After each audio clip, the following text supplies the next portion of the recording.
ఉన్నాయంట, చెవుడు ఉందంట, నెత్తి ఉంది. యేసుప్రభు దగ్గరికి తీసుకొచ్చి వాని మీద చేయి ఉంచమన్నారు. యేసుప్రభు దగ్గరికి తీసుకొస్తే ఎందుకు తీసుకొచ్చారు యేసుప్రభు దగ్గరికి? ఆ ఊర్లో గొప్ప గొప్ప వాళ్ళు లేరా? ఆ ఊర్లో ఇంకా మంచోళ్ళు లేరా?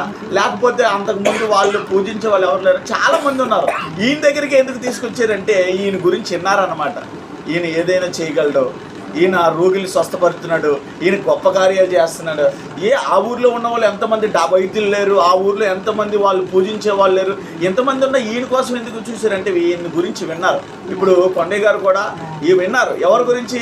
యేసుప్రభు గురించి. ఈయన దగ్గరికి వస్తే ఈయన నిజమైన దేవుడు, ఈయన కార్యాలు చేస్తాడని విన్నాడు కాబట్టి, విశ్వాసం ఉంచాడు కాబట్టి ఈరోజు మేము కొండయ్య గారి దగ్గరికి రావడం, దైవజనులు ఆనందరావు గారు రావడం, లేకపోతే తమ్ముడు రాజువారావు, వీళ్ళందరూ ఎందుకు వచ్చారంటే మీరు ఆయన గురించి విన్నారు, ఇన్ని అయ్యో ఆయన కార్యం చేస్తాడని మీరు నమ్మారు. దేవునికి స్తోత్రం.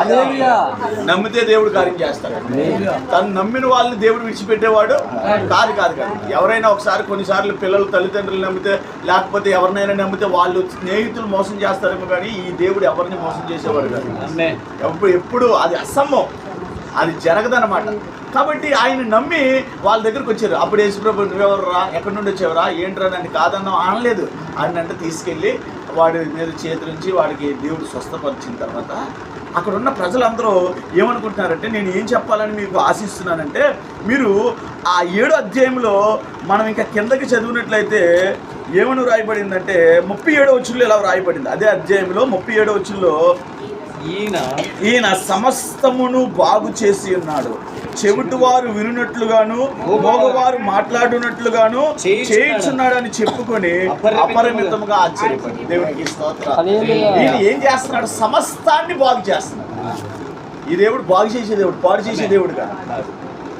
ఈయన ఎవరంటే బాగు చేసే దేవుడు, పాడు చేసే దేవుడు కాదు. సృష్టి పాడైతే సృష్టిని బాగు చేసేది. నీది ఏదైనా సమస్తము, అక్కడ ఏముంటూ రాయబడింది? ఈయన సమస్తమును బాగు చేసి. ఒకటే కాదు, నీ ఆరోగ్యమే కాదు, నీ ఆత్మానుసారంగా, ఆధ్యాత్మికంగా, నీ మానసికంగా. చాలామంది కొంతమంది త్రాగుడికి బానిస అయిపోతారు. దాని నుండి డాక్టర్లు విడిపించలేరు, ఎన్నో ప్రయత్నాలు చేస్తారు, కడిమేపించుకుంటారు. నాకు తెలిసిన ఎంతోమంది వాళ్ళ భర్తల్ని కడిమేపించి, లేకపోతే ఎంతో మంది దగ్గరికి, వైద్యుల దగ్గరికి తీసుకెళ్ళి, సిద్ధాంతుల దగ్గరికి తీసుకెళ్ళి ఎలా బాగుపడతాడంటే ఈయన వైద్యుల కంటే గొప్పడు. ఈయన లేకపోతే ఈ లోకంలో ఉన్న సిద్ధాంతుల, పూజారుల, వీళ్ళందరికంటే గొప్పవారు. ఇందాక దైవజనులు చెప్పిన ఆయన సృష్టికర్త, ఆయన కుమ్మరి, మనమేమో కొండలు. ఈ కొండలో కుమ్మరిని నువ్వు ఎందుకు నన్ను ఇలా చేసావని అడగడానికి, ప్రశ్న వేయడానికి వీల్లేదు. ఆయన సృష్టికర్త కనుక ఆయన ఏదైనా చేయగలరు, ఏదైనా చేస్తారు. సమస్తాన్ని బాగు చేసేవారు, సమస్తాన్ని. ఇప్పుడు నరేంద్ర మోడీ గారు ఉన్నారు, వాతావరణం బాగలేదు అనుకోండి, తుఫాను వచ్చేస్తున్నారు బ్రదర్. నరేంద్ర మోడీ తుఫాను రాకుండా ఏమైనా చేయగలుగుతాడు? నరేంద్ర మోడీ ఏం చేయగలుగుతాడు? ఒకవేళ ఒక పేషెంట్కి బాగలేదు, డాక్టర్లు చెప్తాడు. డాక్టర్లు ఏంటి ఎంత డబ్బైనా ఇస్తారు, అతను ప్రాణాన్ని నిలవబెట్టమని చెప్తాడు, కానీ ప్రాణాన్ని నిలవబెట్టలేడు నరేంద్ర మోడీ. వాళ్ళ కాదు. ఏం చెప్తాడంటే నరేంద్ర మోడీ ఒక మీటింగ్ ఏర్పాటు చేశాడు అనుకో, టెంట్లన్నీ మంచి మంచి టెంట్లు వేయండి, వర్షం కూడా లోపలికి రాకుండా ఉంటారంట. ఇప్పుడు దేవుడు ఆ వర్షాన్ని రప్పించాడంటే, తుఫాన్ని కూడా రప్పించాడంటే, నరేంద్ర మోడీ చేసిన ప్లాన్లన్నీ ఆ టెంట్లు కూడా ఏమైపోతాయి? బిల్డింగ్లే కూలిపోయేటప్పుడు టెంట్లు ఏముంటాయి? భూకంపం వచ్చిందండి. నేను చెప్తున్నాను ఏమంటే, అధికారి కొన్నే చేయగలుగుతాడు, ప్రధానమంత్రి కొన్నే చేయగలుగుతాడు, డాక్టర్లు కొన్నే చేయగలుగుతాడు, కానీ మనం నమ్మిన దేవుడు సమస్తము చేయగలుగుతాడు. ఎందుకంటే ఆయన సమస్తం మీద అధికారి అయిన దేవుడు. అందుకే కీర్తన గ్రంథంలో ఏమంటుందంటే, సమస్త జనులారా, వర్గం లేదు, కులం లేదు, జాతి లేదు, భాష లేదు, సమస్త జనులారా నా వైపు చూసి రక్షణ పొందారు. బూదిగంత ఎస్ఐ గ్రంథంలో బూదిగంత నివాసులారా నా వైపు చూసి రక్షణ పొందాడు. ఆయన వైపే చూడాలి.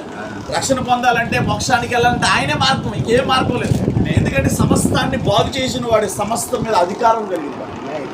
ఆయన సృష్టిని శాసించగలడు, సముద్రాన్ని ఆపగలడు, సృష్టిని శాసించగలిగిన దేవుడు. అందుకే ఆయన సమస్తాన్ని బాగు చేయగలిగింది. ఆయన సిలువ మన మీద ఉంటే సిలువను దాటి ఏది మన దగ్గరికి రాదు. నువ్వు ఆ సిలువుని విశ్వసించావంటే చీకటి సిలువును దాటి నీ లోపలికి రాలేదు, మీ ఇంట్లోనికి రాలేదు. మీ ద్వారబంధాల మీద సిలువ, ప్రభా నువ్వు నీ రక్తాన్ని నా ద్వారబంధాల మీద ఉంచమంటే అపవాది మీ ఇంటి దగ్గర ఆ రక్తాన్ని చూసాడంటే, యేసు రక్తాన్ని చూసాడంటే వాడు గజగజ వణికిపోతాడు. ఎందుకంటే రాలేడు. ఇశ్రాయేలీయులు దేవుని ప్రజలు ఐగుప్తు దేశంలో ఉన్నప్పుడు సంహారకుడు వచ్చాడు. సంహారకుడు అంటే ప్రతి ఇంట్లోకి వాడి ఒక గాలిలాగా, ఒక పోతంలాగా, ఒక అపవాది ప్రతి గృహాన్ని దర్శించేవాడంట. ఆడు ఏ ఇంట్లో అయితే జ్యేష్ఠ కుమారుడు, ప్రథమ కుమారుడు ఉన్నాడో ప్రతి ఇంట్లో ప్రతి ప్రథమ కుమారుడిని చంపేసాడు. కానీ అదే ప్రాంతంలో దేవుని పిల్లలు ఉన్నారంట. దేవుని పిల్లల గృహాలని టచ్ చేయలేకపోయాడు.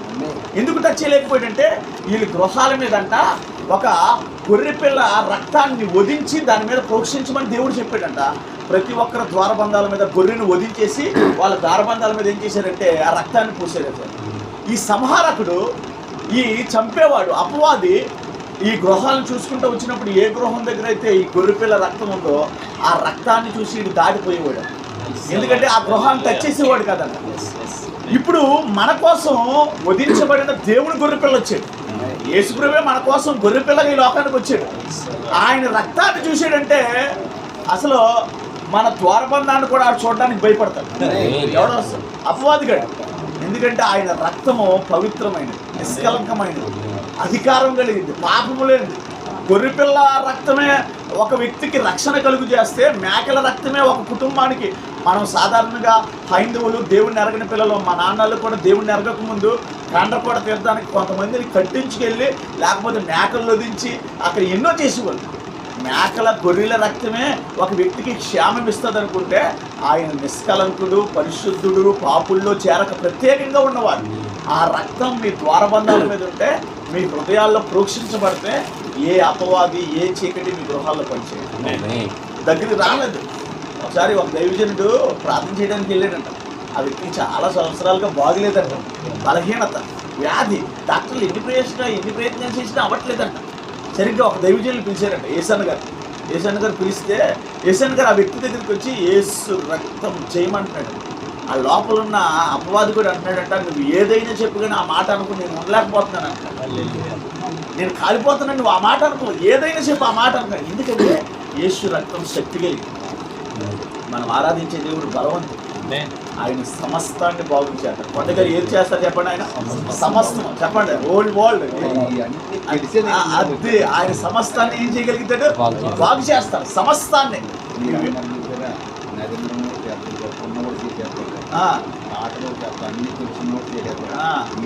ఏం చేయలేదు ఆయన సమస్తాన్ని. చెప్పండి, సమస్తాన్ని ఆయన ఏం చేయగలరు? బాగు చేయగలరు. ఆయన గురించి ఎవరు చెప్పుతున్నారు? ఆయన చెప్పుకోవట్లేదు, ఆ ప్రజలు చెప్పుతున్నారు. ఈయన సమస్తమును బాగు చేసి. నేనున్నానా? నా భార్యకి 5 సంవత్సరాలు, మా చెల్లి 5-6 సంవత్సరాలు పిల్లలు లేరు. డాక్టర్లు అన్నారా, డాక్టర్లు మేము చెకప్ చేయించుకోవడానికి వెళ్తేనే నవ్వుకున్నారు వాళ్ళు మమ్మల్ని చూసి మా ఎదురుగా. ఇంకా ఏం పిల్లలు పడ్డారు.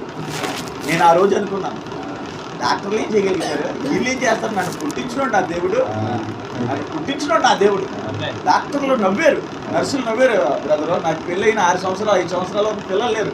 చెకప్ చేయించుకోవడానికి వెళ్తే నీ భార్యకి నీకు పిల్లలు పుట్టరు. చాలా పరీక్షలు చేసిన తర్వాత వాళ్ళు నవ్వుకుంటే నేను ఇంటికి వచ్చి ఇదేంటి నా జీవితం ఇలాగ అయిపోయింది అన్నది. వీళ్ళకేం తెలుసు, నన్ను పుట్టించినోడు నన్ను చేసినోడు గొప్పోడు, ఆయన ఏదైనా చేస్తాడు అనుకుని ఇంకా ఏమి సందేహించకుండా ఇంటికి వచ్చాను. చక్కగా ప్రార్థన చేసుకున్నాను. వేటు గొప్పోడు, నువ్వు సమస్తాన్ని బాగు చేయగలవు అని మేము నమ్మాము. వాళ్ళు చెప్పిన 2-3 నెలల తిరగకముందు నా భార్య ప్రెగ్నెంట్ అయింది. చక్కటి పాప వచ్చింది. నా పాపకి 6 సంవత్సరాలు. చక్కటి అందంగా. ఎందుకు నేను చెప్తున్నానంటే మనం నమ్మిన దేవుడు ఆయన నమ్ముకుంటే సిగ్గుపరిచేవాడు. డాక్టర్లకు అసాధ్యమైన ఉండొచ్చు కానీ ఆయనకి ఏది అసాధ్యమైన ఉంటుంది. ఆయన ఏదైనా చేయాలనుకుంటే చేస్తాడు. కారణం ఏంటంటే ఆయన గొప్ప దేవుడు. ఆయన గురించి ప్రజలు చెప్పుకుంటున్న మాట ఏంటంటే ఈయన సమస్తమును బాగు చేసి. చెప్పండి, ఏం బాగు చేయగలడు? ఆయన సమస్తాన్ని, ఏదైనా బాగు చేయగలడు. ఊళ్ళను బాగు చేయగలుగుతాడు, త్రాగుబోతులు మార్చగలుగుతాడు, వ్యభిచారులు మార్చగలుగుతాడు, దొంగలు మారుతాడు. అంతేకాదు వ్యాధులతో చెవిటి, నెత్తి, కుంటోళ్ళని, పుట్టి చచ్చిపోయిన వాళ్ళని సైతం బ్రతికించింది. అవసరం అనుకుంటే, ఆయన చేయాలనుకుంటే చచ్చిపోయిన వాళ్ళు కూడా బ్రతికిస్తారు అక్కడ అవసరం అనుకుంటే. కాబట్టి ఆయనకి అసాధ్యమైంది ఏమీ లేదు. ఆయన మీద సంపూర్ణమైన విశ్వాసం. ఆయన రక్తం మన ద్వారబంధాల మీద ఉండాలి. ఆయన సృష్టిని చేయడమే కాదు, ఆయన సృష్టికి అతీతు, సృష్టికి పైన ఉన్నవాడు, సృష్టి మీద అధికారం కలిగినవాడు. ఇవన్నీ ఏం మనం అందరం సృష్టిలో ఉన్నవాళ్ళు. ప్రధానమంత్రి కావచ్చు, ముఖ్యమంత్రులు కావచ్చు, లేకపోతే మంత్రులు కావచ్చు, డాక్టర్లు కావచ్చు, వీళ్ళందరూ సృష్టిలో భాగం. ఈయన సృష్టికి అవతల ఉన్నవాడు, సృష్టిని కలుగు చేసినవాడు. కాబట్టి ఆయన ఏదైనా బాగు చేయాలి, సమస్తము బాగు చేసి ఏం చేశాడంటే సమస్తాన్ని ఏం చేసినట్టు బాగు చేసి. కాబట్టి ఆయన మీద మన విశ్వాసం ఉంచితే ఏ పరిస్థితులైనా, ఏ లోటున్నా, నెమ్మది లేకపోయినా, మనశ్శాంతి కలిగిపోయినా మనం ఆయన పాదాల దగ్గరికి వెళ్ళినప్పుడు ఆయన కాదనే దేవుడు కాదు, త్రోసివేసే దేవుడు కాదు, పాడు చేసే దేవుడు అంతకన్నా కాదు. నువ్వు కాదనుకో వెళ్ళిపోయి పాడైపోవాలేమో, కానీ నువ్వు నన్ను విడిచిపెట్టి వెళ్ళిపోయావు. ఇప్పుడు ఇంతకాలం నుండి మీరు దేవుడిని అడగలేదు. ఒక 55 సంవత్సరాలు ఉంటాయా? 55 సంవత్సరాల నుండి మీరు ఇతర దేవతలను పూజించేస్తున్నారు కదా. ఎప్పుడైనా నువ్వు నేను చంపేతాను అని వచ్చాడే యేసుప్రభు? ఎందుకు రాలేదు? ఆయన చంపేసే దేవుడు కాదు, పాడు చేసే దేవుడు కాదు, బాగు చేసేది. చూసావు అవి వస్తున్నాయి, అవి ఏమంటే చంపేతామంటాయి, అవి పాడు చేద్దామంటాయి. ఎందుకంటే పాడు చేసే లక్షణం కలిగింది. ఈ దేవుడు ఇన్ని సంవత్సరాలు ఉన్నావు కానీ ఎప్పుడు నీ దగ్గరకు వచ్చి నిన్ను చంపేతాను రాలేదు. ఎందుకు నీ కోసం ఎదురు చూస్తావు. నమ్మకమైన దేవుడు నీ కోసం ఎదురు చూస్తూ ఉన్నాడు. చాలా మంది నేను వెళ్తున్నా ఆయా ప్రాంతాలకు వెళ్ళినప్పుడమ్మా చెల్లి ఏం చెప్తారంటే, మేము ఇలా ఈయన దగ్గరికి వస్తామంటే వాళ్ళు ఏమంటున్నాయంటే ఇలా చంపేద్దామంటున్నారు, మీకు ఇచ్చేది చేస్తాం అది చేద్దాం అని అంటున్నారు. మరి ఇన్ని సంవత్సరాలు ఇప్పుడు నాన్నగారు 55 సంవత్సరాలుగా ఆ దేవతలు పూజించి ఇంత గొప్ప దేవుడు, అన్నీ బాగు చేసే దేవుడు, ఇన్ని సంవత్సరాల నుండి నా దగ్గరికి రాలేదు, నేను చంపేద్దానని ఒకరోజే వచ్చానడా అంటే. ఎందుకంటే ఈ చంపేసేవాడు ఆ పాడు చేసేవాడు కాదు, నీ కోసం ఎదురు చూస్తాను.